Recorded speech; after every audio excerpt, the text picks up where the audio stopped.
नमस्कार, मैं राजन कुशवाहा। आज के समय में मोबाइल का महत्व कितना बढ़ गया है, इसी को मैं अपने कविता के माध्यम से आप सबके सामने प्रस्तुत कर रहा हूं। कृपया आप लोग अपना प्यार आशीर्वाद दीजिए।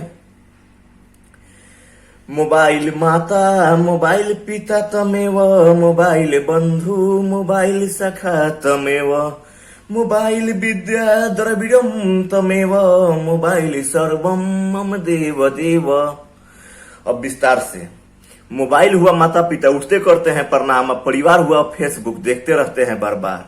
व्हाट्सएप हुआ भाई रिश्तेदार, उसे हालचाल पूछते और बताते हैं। अगर कोई रूठ जाए तो उसे मैसेंजर पर मनाते हैं। इंस्टाग्राम भी कम नहीं रहा, निभा रहा है साली का फर्ज। देखो तो मन खुश हो जाता है, दूर होता है बॉडी का दर्द।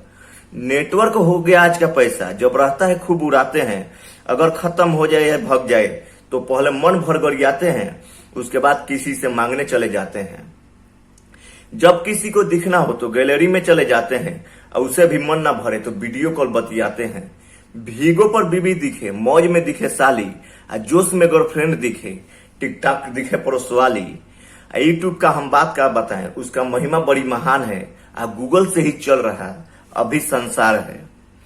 बाजार से सामान लाने का झंझट नहीं, सब ऑनलाइन आने लगे हैं। जो पहले दुबले पतले थे वो अब मोटाने लगे हैं। पढ़ाई भी होने लगा ऑनलाइन, बच्चों का भविष्य कहां तक जाएगा। ज्ञान तो अंग अंग भर रहा है, पर संस्कार में कमी रह जाएगा। सब काम हो रहा है ऑनलाइन, पर लोगों में आलस्य बढ़ने लगा है। जो पहले दवा की गोली तक नहीं खाते थे, उनके लिए अब थैला भर के आने लगा है। मोदी जी का डिजिटल इंडिया का सपना पूरा होकर रहेगा, पर इस तरह से पूरा होकर रहेगा तो दिखेंगे सब अपने, पर अपना कोई ना रहेगा। भले एक दिन नहीं खाएंगे, बैलेंस रिचार्ज खत्म ना होने देंगे। जब तक मेरी आंखें खुली रहेगी, मोबाइल तुम्हें बंद ना होने देंगे। तुम साथ देना मेरा हमेशा, हम भी साथ देंगे तुम्हारा। आओ हाथ में हाथ रख कर लेते हैं तय। एक बार प्रेम से बोलिए मोबाइल महाराज की जय।